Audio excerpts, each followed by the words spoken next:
أعوذ بالله من الشيطان الرجيم. بسم الله الرحمن الرحيم.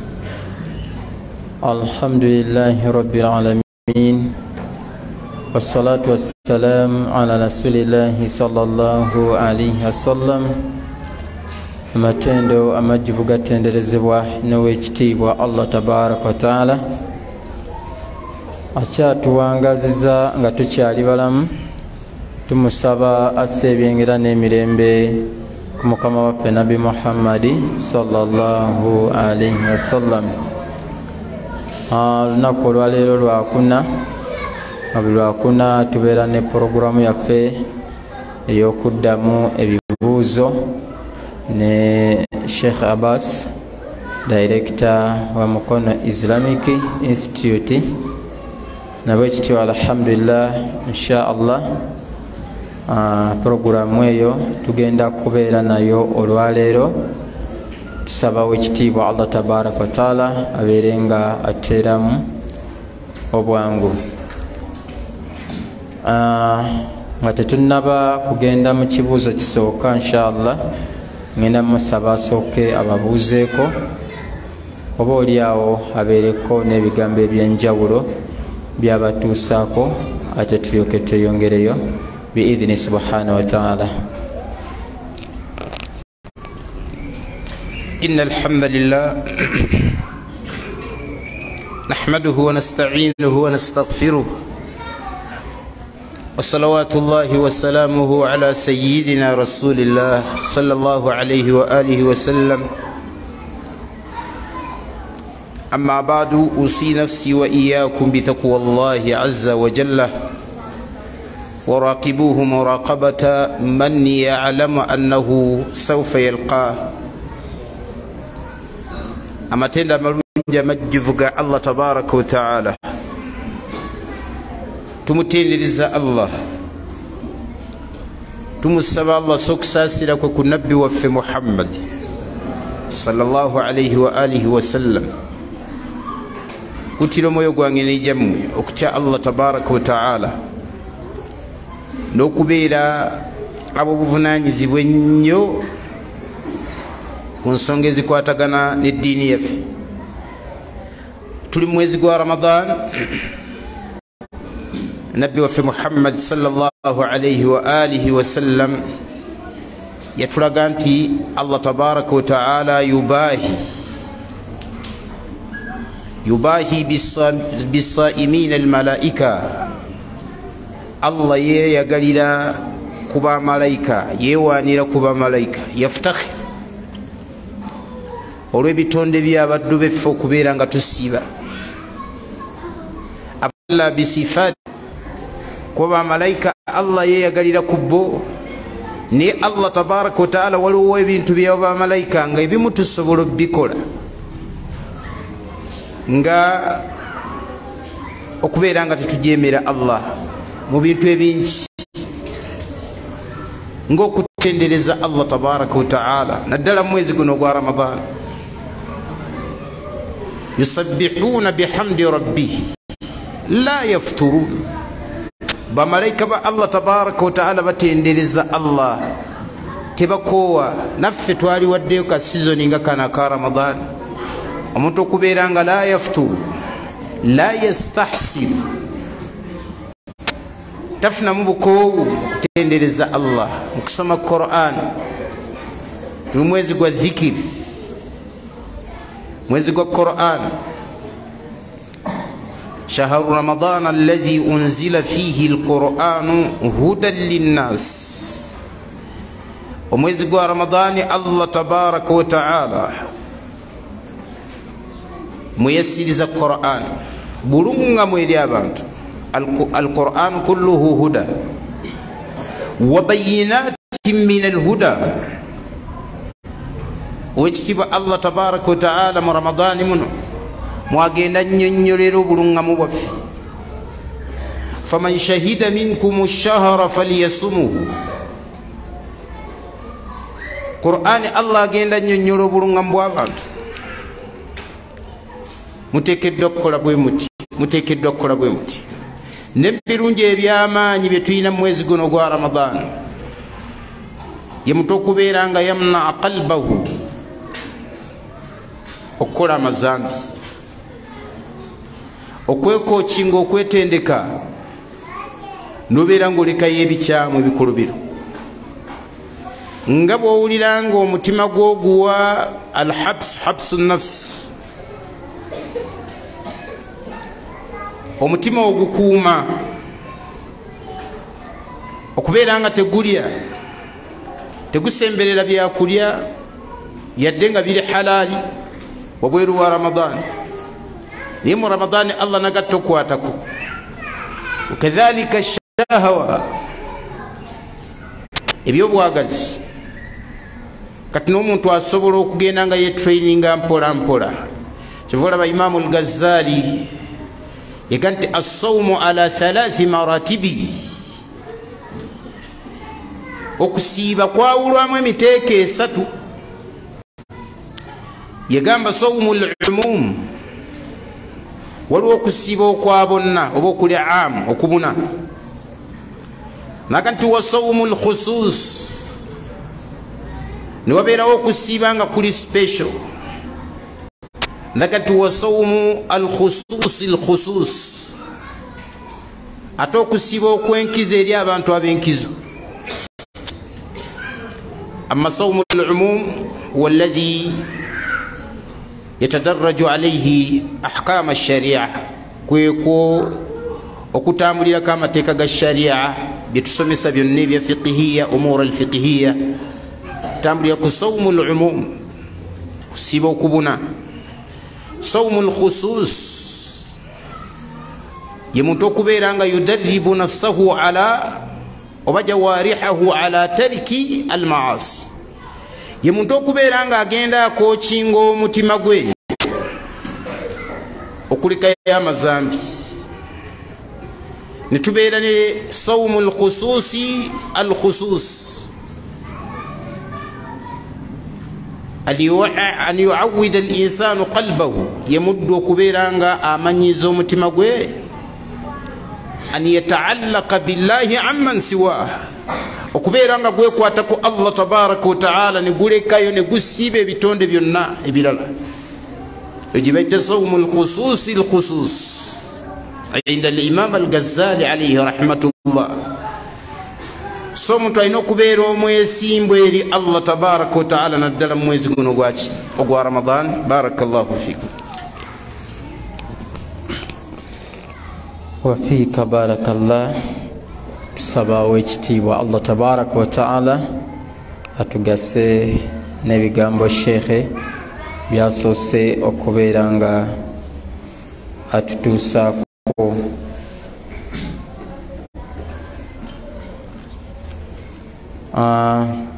Biidhinillah tugende ku kibuuzo ekisooka, kigamba nti shekhe, assalamu alaikum warahmatullahi wabarakatuh. Shekhe, nsaba kumbuulirako ku kwambuka kwa Nabbi Isa alayhi salatu wassalam. Allah yamusitula n'amutwala mu ggulu, era ombuulire n'omusajja gwe bagamba nti yamulyamu olukwe. Isa alayhi salatu wassalam,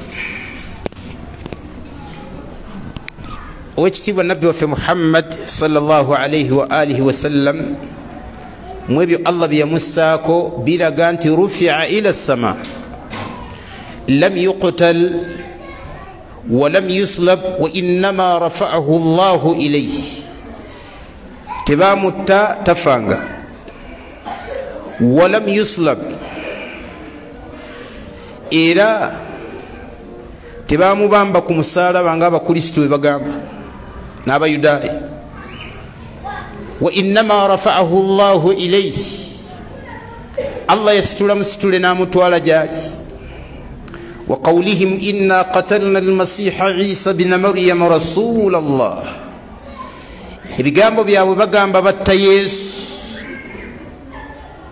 Masiya, mutabani wa Maryam, omubaka wa Allah. Wama qataluhu, tebamuttanga tafanga. قال الله وما قتلوه وما صلبوه tebamubambanga ku musalaba nga balowooza walakin shubbiha lahum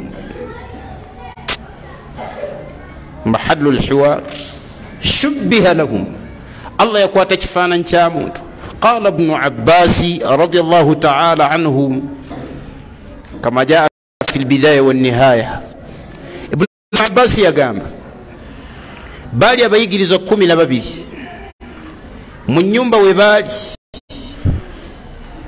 kana hunalika jama'atun min ahbari lyahudi waliwo ogubinjabinja mu bakabona b'abayudaaya yesu wamala otumibwa tebasanyuka wadhalika annahum kubanga abayudaaya Allah bwe yaleetanga omubaka beyawulamu emiteeko ebiri fariqun kadhabu ogubinja ogumu gwaga tumulimbise mbaka yenna atumiddwa wa fariqun yaqatulun ogubinja ogulangwa ntumutte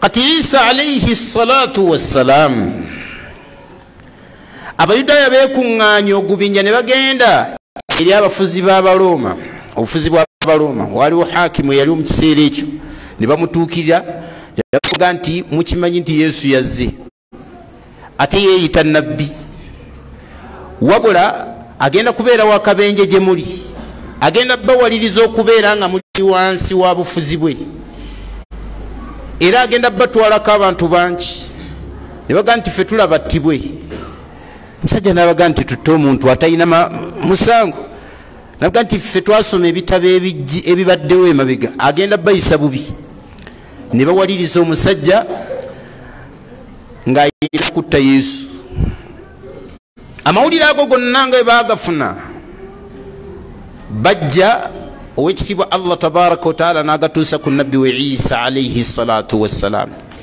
yeyina we yali ng'ali n'abayigirizwa be nabaga nti abaayi walabika waliwo abakola olukola okwagala okunzita naye ani eyeewaayo Allah muwe ekifaananyi kyange walakin shubbiha lahu ani yeewaayo bamuwe ekifaananyi kyange tujja kubeera naye ku rutiba emu mu maaso ga Allah tabaraka wa taala qaama shaabu minhum waliwo omuvubuka kama qaala ibnu abbas yali wakati w'emyaka nga 25 kigambibwa farafaa au faqama yayimuka n'agamba nti ana nze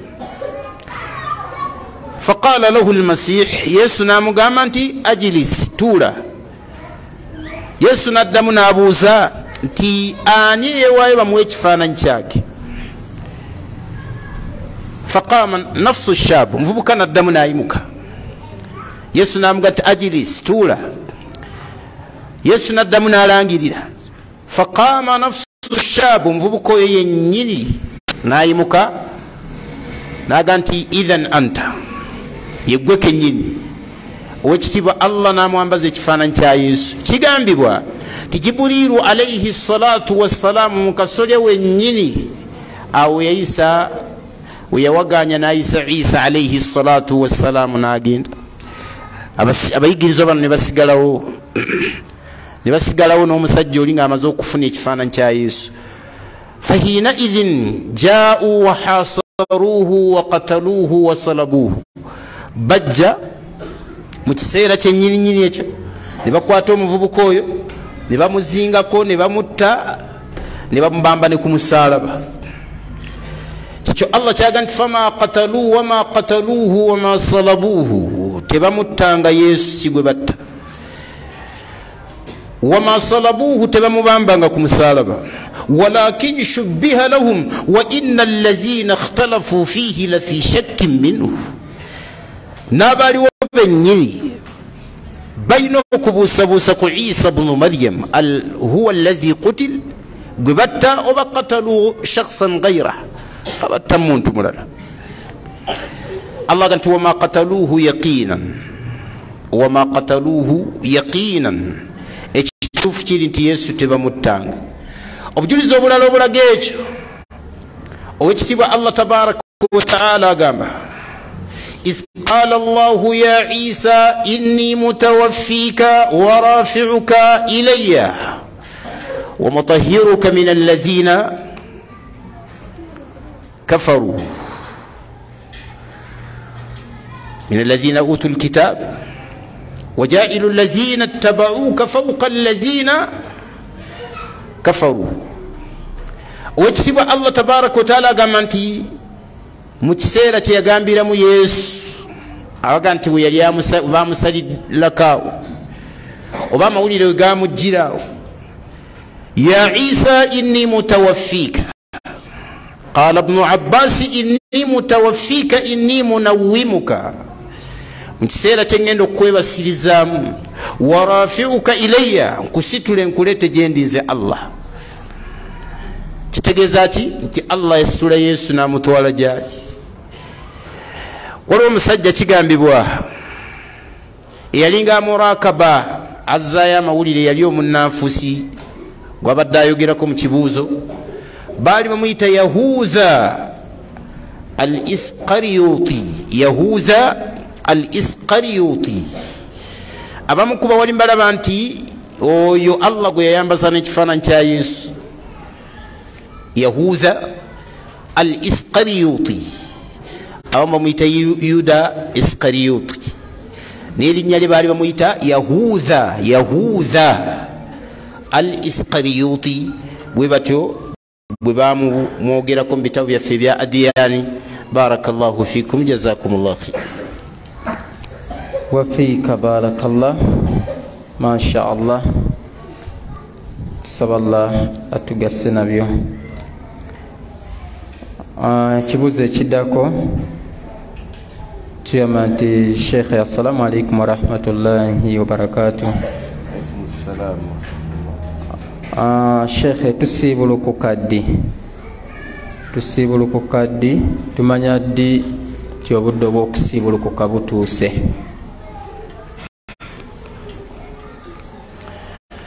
قال رسول الله صلى الله عليه وسلم إذا كانت أو إذا جاءت الليلة ها هنا من ها هنا وغربت الشمس فقد أفطر الصائم. singola banga saidi ene njuba jeva wazeye kiro nola banga enjuba egudde enjuba eno jevira bola banga wazeyo obudde bukutte ngola bene enjuba egudde jegwira faqad aftara as-sa'im. Ekiseera ekyo kyennyini omuntu asiibulukuka. So tusiibulukuka naku gwa kwa njuba. Enkola y'Abayudaaya basiibulukanga nakulaba munyenyi. Osiraamu bwe bwajja ne bukijjawo ffe tusiibulukuka tumaze kulaba ng'enjuba ekoze eki egudde. Wallahu ta'ala a'lam. Era taarifu sawm egamba nti as-sawmu kyebayita sawmu kitegeezaamu al-imsak omuntu okubeeranga yeziizaako anil akili washarbi washahwa okweziizaako okulya n'okunywa n'ebyobwagazi min tulu'i al-fajri as-sadiqi okuva emmambi y'amazima ng'ebonese ila gurubi ash-shams okutuusiriza ddala enjuba ng'emaze okugwa. Ekyo kyebayita kati enjuba weba egudde khalas. Era wekitiibwa Allah tabaraka wa taala aganti wakulu washrabu hatta yatabayyana lakum al-khaytu al-abyadu min al-khayti al-aswadi min al-fajri. Mulyenga bwe munywa okutuusa wuzi enjeru bwevaayo okutuusa emmambya lwesala. Thumma atimmu siyama ila al-layl. Oluvannyuma mubeerenga mujjuzaawo okusiiba okutuusa enjuba weegwa ayi ng'obudde bw'ekiro butuuse. barakallahu fi wafiika barakallah. Sheikh enjuba obudde bukyuse kugeza nga enkuba yagala tonnya ekikome kikutte obudde bulabika ng'obuzibye paka olw'eggulo. Sheikh mmanya ddi obudde obw'okusiibulukuka singa embeera eyo ejjawo? Singa wajjawo gayimu biseera bino alhamdulillah tuba tuwalirizibwa okukozesa ku ssaawa kuba ekimanyikiddwa nti obudde obugwirako enjuba okusinziira ku ssaawa zaffe zino zetukozesa emirenga njuba buli mutaqariba busembereganye zigenda okuwera ssaawa ng'emu ennaku zino ng'enjuba egudde kitegeerekeka nti obudde bujja kitegeeza nti olina kukola ki olina kutwala buvunaanyizibwa kutunula ku ssaawa olabe nga kukoze eki naye kibeera nga njuba weeri ekisinga okubeera ekirungi kutunula ku njuba yaffe kwennyini kutunula ku njuba ogiraba nga egudde khalaasi owabeerayo alghaib waliwo obujulizi obwajja nga nabbi waffe Muhammad sallallahu alaihi wasallam baaliwo ebali lumu ebire ne bikwata ku njuba obudde ne buziba nga balabanga obuzibi ng'enkuba eringa egenda okutonnya abantu ne badda ku mmere ne batandika kulya abantu barya mmere Allah n'aleeta ekyamagero ebire ne bivaayo okugirawo uti ng'enjuba tennagwa bulungi basahaba nga balina an yamsiku an taamu kubeera nga balekerawo okulya babuuza abantu nti oyaddamu n'aliwo olunaku olula nabbi sallallahu alaihi wasallam teyalagira basahaba kuddamu luliwa barakallahu fikum jazakumullah wafiika barakallah kibuzo ekiddako kigamba nti shekhe zikirizibwa okugenda mu tulya idi mu Uganda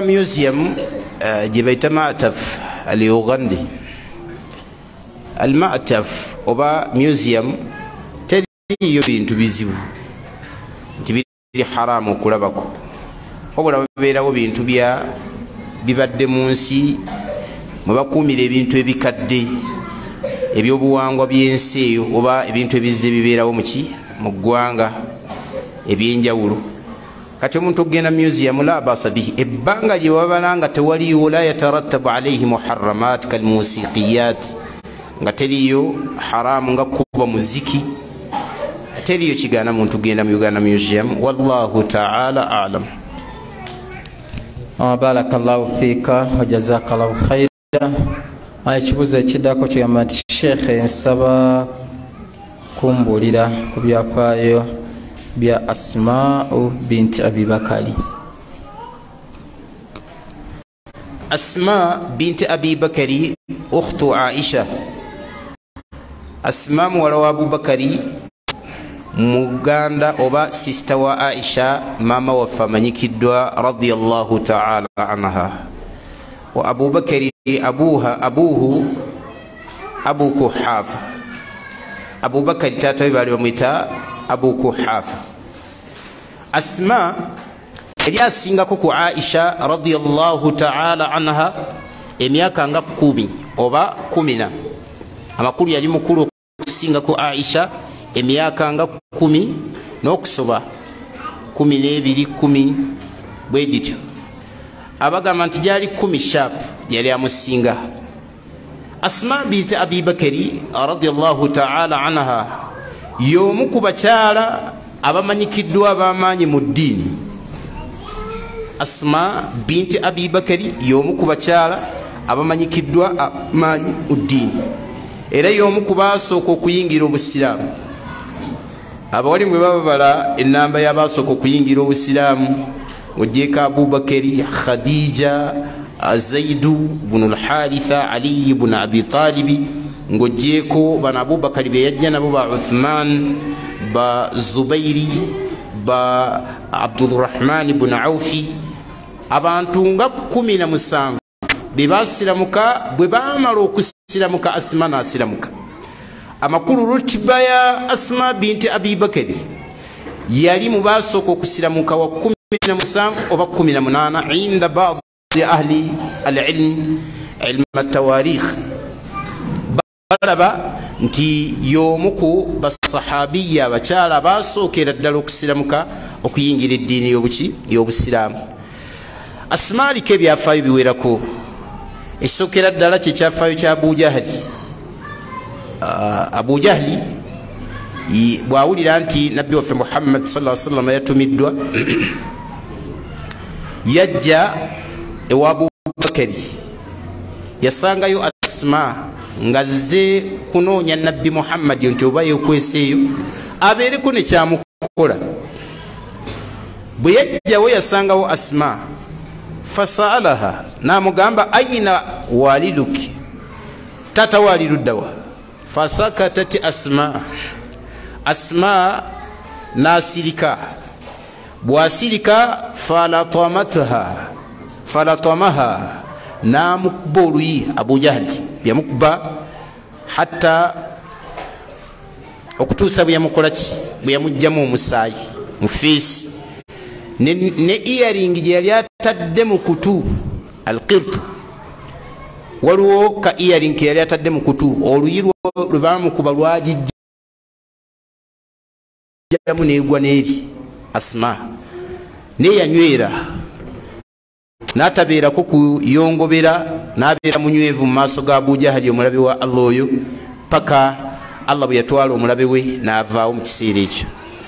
Asma binti Abi Bakari mu byafaayo ebirala Allah tabaraka wa taala bye yamuwa nti nabbi waffe Muhammad sallallahu alaihi wasallam bw'aba asenguka agenda e Makka era kwavaako kumutuuma dhaatu annitaqaini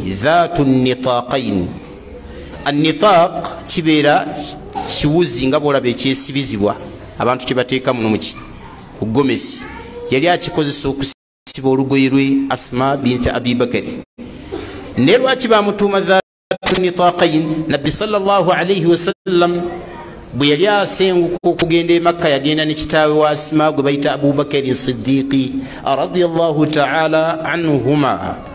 Abu Bakari Siddiq bwe batambula bagenda bwe bayita mugaaru al-Hira gaaru Thawr bagenda mu mpuku bwe batuuka mu mpuku eyali alina okubaleetera amawulire n'okubaleetera ekyokulya n'ekyokunywa baali bamuyita Asma binti Abi Bakari Siddiq radiyallahu ta'ala anha.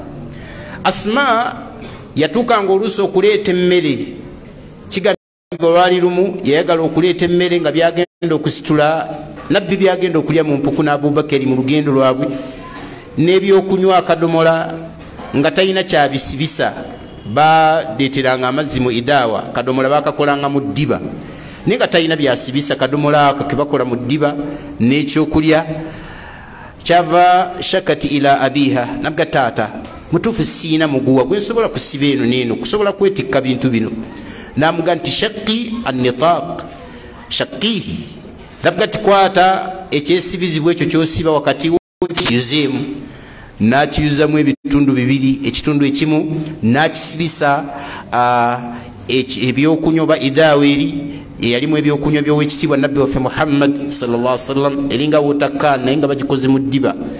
Ekyokubiri namuga nti ekirala kisibisa emmere weetikke olyotuka otuleetere yagenda okujja ng'akoze kitaawe kyamugambye nabbi bw'amulengera namuga nti dhaatu nitaqain nannyini biwuzi bibiri byasimulula kyeyali yeesiba ekyesibizibwa ekyo n'akikwata n'akijjamu n'abeera nga akisibisa emmere y'omubaka Muhammad sallallahu alaihi wasallam era nga akisibisa ebyokunywa by'omubaka Muhammad sallallahu alaihi wasallam. Okuva olwo bamutuuma dhaatu annitaqain. Asma binti Abi Bakari mu byafaayo bye maama we yajja gyali aliko ekyafaayo kino ekikulu. Maama we yajja baali bamuyita Qutayla yazaala Asma nekaana timushirika ye yagaana okuyingira obusiraamu era Abu Bakari n'amuttalaka naye lumu aba ali awo nga maama wazze Asma n'adduka maama we yabga nti sigenda kukusemberera mushiriku gwe paka nga maze okubuuza nabbi Muhammadi sallallahu alaihi wasallam. Asma najja eri omubaka Muhammad sallallahu alaihi wasallam nabga nti ya Rasulallah omubaka wa Allah jaati ummi wahiya mushrika maama wange azze gyendi naye mushiriku agattako Allah tabaraka wa taala fahal aslu ummi olaba otya maama wange muyunge ntidde omusemberera nga sinaba kufuna kufa lukusa kuva gyoli. Tunuulira basahabiya namuga nti silha oba siliha muyunge Asma n'alyoka atandika okuyunga maama we oluvannyuma lw'ekiragiro ky'omubaka Muhammad sallallahu alaihi wasallam. Awaliwo obujulizi obulaga nti maama we ne bwabeera mushiriku olina okuwangaala naye, era kyekyo Allah tabaraka wa taala kyatugamba ti wa in jahadaka ala an tushrika bi ma laysa laka bihi ilm fala tuti'uhuma wasahibuhuma fi dunya ma'rufa. Abakadde we bakukaka abashiriku ongatteko nze Allah tobagondera mu ekyo, nebeera mukwano gwabwe mu bisigadde mu nsonga ezikwatagana n'edduniya. Asma yazaala ku baana bambi. Mu baana be yazaala gwe bayita Abdullahi buni Zubairi, baawe baali bamuyita Zubairi buni al-Awwam. Yamuzaalamu abaana bano wammanga, yamuzaalamu Abdullahi buni Zubairi. Oyo sahaba yazaalibwa Nabbi Muhammad sallallahu alaihi wasallam yakasenguka okuva e Makka okugenda e Madina. Era nabbi bw'amaliriza okuzimba masjidi Kuba, abaali awo nga Asma azadde ne bamuleetera Abdullahi buni Zubairi buni al-Awwami. Nabbi kigambibwa nti ye muvubuka gwe yasookerako ddala okukolerako tahnik, omugayira mu ntende n'agikamulira mu kamwake. Akati mu baana be yazaala gwe bayita Munziru. Mu baana ba Asma mulimu omwana gwe bayita Munzir. Mu baana ba Asma mulimu Asim. Mu baana ba Asma mulimu al-Khadija al-Kubra. Mu baana ba Asma mwalimu Aisha. N'omulala wabamuyita Ummu Abdillah, wallahu ta'ala a'lam. Ebyo nno mwana wattu byebikwata ku Asma bintu Abi Bakari, naye yali sahabiya jalila mu basahaba b'omubaka Muhammad sallallahu alaihi wasallam. Barakallahu fika. Oyo Asma binti Abi Bakari Siddiq, tusaba wekitiibwa Allah abasiime. Ekibuuzo ekiddako kigamba nti Sheikh nazaalibwa abakadde nga omu musiraamu ate ng'omulala si musiraamu, naye ono atali musiraamu akola n'ebikolwa ebya shiriki. Sheikh yiri mujje ninawo ntini kiki enyinza okukola okukyusa mukadde wange atali musiraamu asiramuke? Esookera ddala birriha, muyise bulungi, kubadde awo oluusi ebeera mu bikolwa byaffe bino ebyokuyisa obulungi abakadde. Bw'onaamuyisa obulungi tomanya Allah ayinza okuyisirizaako, eyo gye bujja Allah n'amulungamya. Ekyokubiri okubeera nga buli kaseera omulaga ensonga ezikwatagana eddiini. Maama oba taata olowooza ki ku busiraamu? Ogenda kugamba otya Allah ng'osisinkanya Allah nga tosiramuse? Maama enzikiriza gy'owangaalirako nga tegenda kukuyisaawo mu maaso ga Allah. Allah yagamba mu Qur'an, waman yabtaghi gayra al-islaami diina falan yuqbala minhu. Anasinkana Allah nga tali ku nzikiriza ya busiraamu, Allah tagenda kugikkiriza. Wa huwa fil akhirati min al-khasirin. Mugambe ebigambo ebifaanana bwe bityo, tomanya Allah ayinza okuyisirizaako maama wo, era tolekera awo tokoowa, muddiŋŋane nga buli kaseera ensonga ezikwatagana eddiini. Luliba olwo Allah tabaraka wa taala n'amulaga amazima. Barakallahu fiikum. Wafiika barakallah. Sheikh oluusi nfuna ebizibu neŋŋamba, ya Allah lwaki nze, kyokka bwe nfuna ekyessanyu neŋŋamba alhamdulillah, kyokka era bwe nfuna omusiiba omulala nenkiddamu lwaki nze ya Allah. Sheikh kiramulwa kitya mu busiraamu? Omuntu afunye ekizibu ekiri mu sunna gamba alhamdulillahi ala kulli hal. Eyo sunna nabbi waffe Muhammad sallallahu alaihi wasallam bwe yafunanga ebirungi ng'aga nti alhamdulillahi alladhi bi ni'matihi tatimmu salihat. Yafunanga ekimusanyusa. Ate nabbi sallallahu alaihi wasallam bwe yafunanga ebimunakuwaza ebizibu ng'aga nti alhamdulillahi ala kulli hal, atenderezebwe Allah mu mbeera yonna. Amma ogamba nti Allah lwaki nze, mulimu nawo min al-itab, obanga ayina kyolaga Allah ng'omunenya lwaki gwe. So ekyo tekyali badde kyogererwa omuntu omukkiriza. Tukusaba okiveeko. Barakallahu fik. wafiika barakallah. Kibuuzo ekiddako kigamba nti sheekhe, singa nfuna ekigezo neŋŋamba nti taba kuba gundi mbadde mpedde namulwa ntya? Nabi sallallahu alaihi wasallam oyo taba kuba gundi, singa si gundi yaga ntogezanga iyaka walaw. Ekyo kyewale nnyo. Lwaki? Yaftahu amalu shaitan, eggulawo omulimu gwa sitaani okubeera nga ekola ebyayo. Ekituufu kiri nti omuntu yaliga ntaba kuba Allah, kuba byonna bye tuli Allah. Yagamba owekitiibwa Allah tabaraka wa taala, nabbi waffe yagamba ng'agamba Abdullah ibn Abbas, wa'lamu anna ma asabaka lam yakun liyukhti'ak, kitegeere nti kyonna ekikubye emiisi tekisobola kukutuukako. wama akhta'aka lam yakun liyusibaka, anna ma akhta'aka lam yakun liyusibaka wama asabaka lam yakun liyukhti'aka. N'ekikutuuseeko tolowooza nti waliwo ensonga yonna waliwo asobola okubeera ng'akiwugula. Asobola owugula ebintu ebyo byonna ye Allah, akutuusaako ekyo ye Allah tabaraka wa taala. Barakallahu fikum. wafiika barakallah. Sheekho nabuuza nti adhikaali ez'olweggulo n'ez'okumakya n'ez'emisana aziwuliriza n'azisoma bonna bafuna empeera? Adhikaari omuntu yalibadde azisomera ye kennyini. Nabbi sallallahu alaihi wasallam tarat mirundi mingi gaga nti kuuli wabula abaddewo nga zisomebwa adhikaari ezo.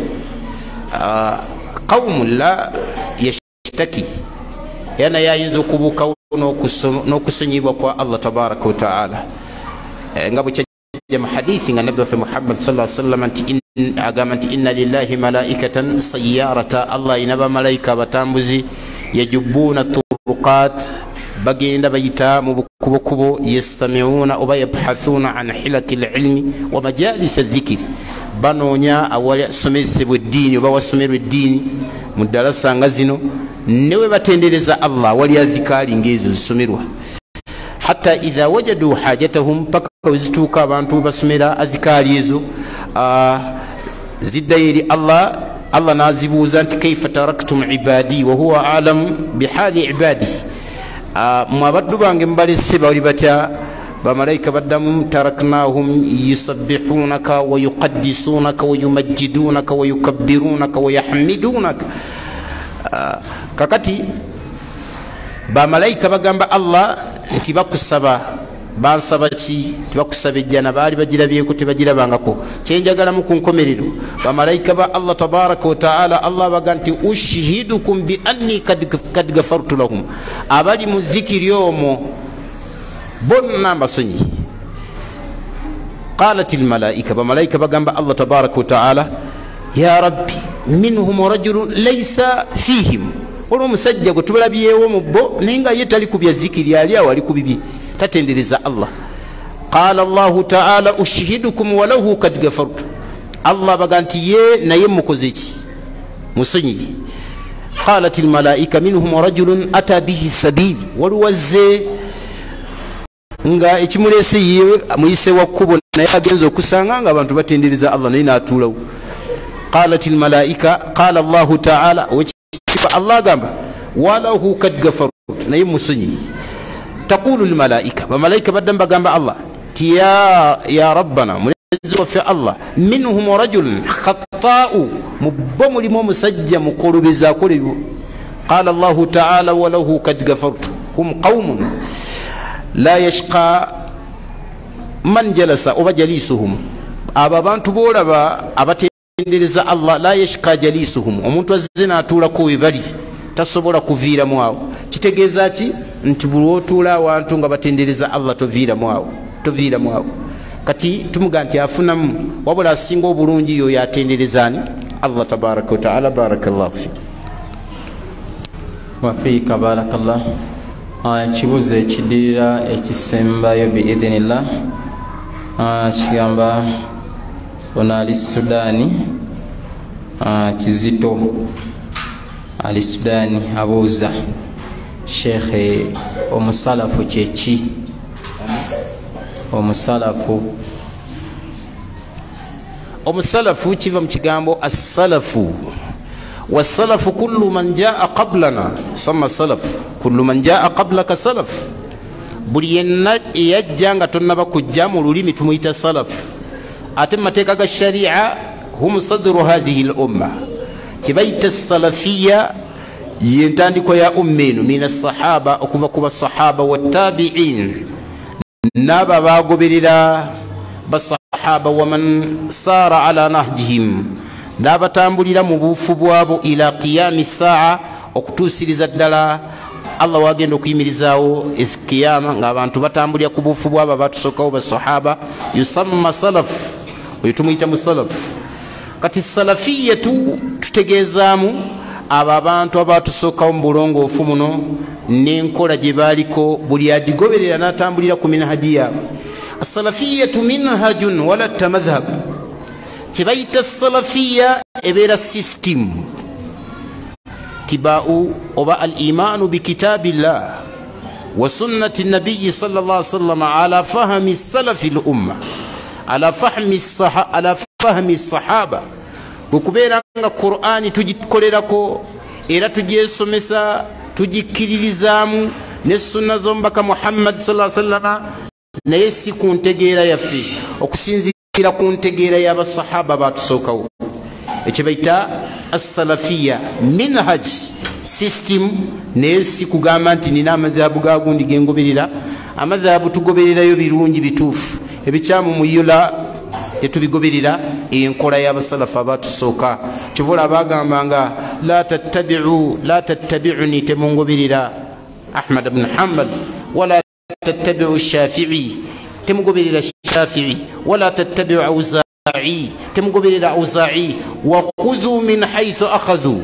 mugende gye bajja nammwe gye mbamujja tegeezaamu ki Qur'ani ne sunna okusinziira ku ntegeera y'abatusookawo abalongoofu eyo gye bayita al-manhaju salafi so salafiyya nebeera nga bwetyo bwebeera nabbi waffe Muhammad sallallahu alaihi wasallam abaana atera okufa asarra Aisha Fatima ayina obugambo bwe yakuba Fatima akaama fabakat Fatima n'akaaba nnyo thumma asarraha oluvanyuma namukuba akaama akokubiri fadahikat aw farihat nasika Aisha namugamba nti billahi alayk nabbi abadda gamba ki nkulabye okaaba ate ngenza okulaba ng'osika namugamba nti ma kana li an ufdiya sirra rasulillah wa huwa hayy sobola kubeera nga njasanguza ekyama ky'omubaka Muhammad ng'akyali mulamu naye bwe yamala okufa n'asembera waali n'amugamba nti nabbi yali agamba ki namugamba nti omubaka yaŋŋamba akaama ke walaba akasooka n'enkaaba yagamba nti taatawo ayinza okuba nga okuva n'olwaleero tagenda kuddamu kubeera mu nsi togenda kuddayo kulaba ku kitaawo kwe kutumbuka n'enkaaba nanga nti akaama ak'okubiri yaŋŋamba nti anti awwalu man yudirikni min ahli gwe omu ku bantu abagenda okubeera nga basooka okunsinkana mu bantu b'ennyumba yange nze Muhammad sallallahu alaihi wasallam fadhahiktu nenseka oba fafarihtu bidhalika nensanyuka olwekyo waqaala n'agamba nabbi waffe Muhammad ni'ma salafu ana lak ni'ma salafu ana lak ni'ma salafu ana lak ndi musalafu omulungi gy'oli Fatima bwekityo bwe kyajja mu sahihi nga bwe yagamba nabbi waffe Muhammad sallallahu alaihi wasallam.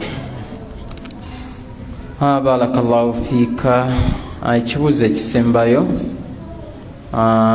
gamba nti Tatiana Andi ali ku online agamba nti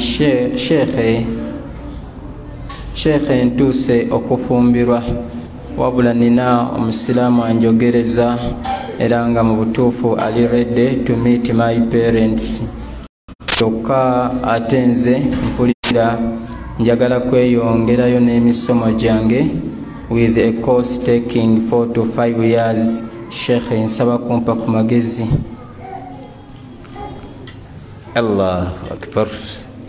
Omuntu bw'abanga ayagala okufumbirwa tugamba afumbirwe naddala oyo atuuse senior 6 omuwala aba yatuuse dda wabula ekyennaku abantu balowooza nti omuntu bwafumbirwa aba tateekeddwa okusoma. Fumbirwa good enough, Allah akusaasidde olina chance bbiri ezitasangika. Chance esooka wamala senior 6 of which nti omuntu okubeera nga ayongerako ku senior 6 wane waffe kyangu. Abafumbo basoma, abasajja abakaddiwa edda kati bali mu kusoma olwokuba baali bamala senior 6, n'abalala bagenda ne batula mu class. Kati university yebeera y'abakulu era n'abafumbo tubeerayo. Teriyo kigaana muntu genda mu university kusoma nga mufumbo. Chance ey'okubiri, Allah akuwadde omusajja, ensi eno gye tuwangaliramu Allah yageze ekikemo ekyo. Ate Allah bw'aba mukuwadde nga musiraamu, abawola abamu batera okwetagazatagaza, agenda okumulaba ng'agamba nti nze simanyi musajja yawasaako dda. Ebyo mubiveemu. Wallahi Allah bw'aleeta chance efaanana bwetyo kkiriza ofumbirwa omusajja. Lwaki? Nti nabbi waffe Muhammad yennyini yatugamba la taqumu saa hatta yaqilla rijal wa takthura nisa. Kiyama tegenda kutuuka okutuusa nga abasajja batono mu nnamba. Wayakthura nisa oba watakthura nisa, abakyala babeere bangi nnyo mu nnamba. Riwaya endala yaga nti yakunu lwahid min arrijal ay minhum, omusajja omu nga yusawi 50 minhunna, ali ku ratio ya 1 to 50.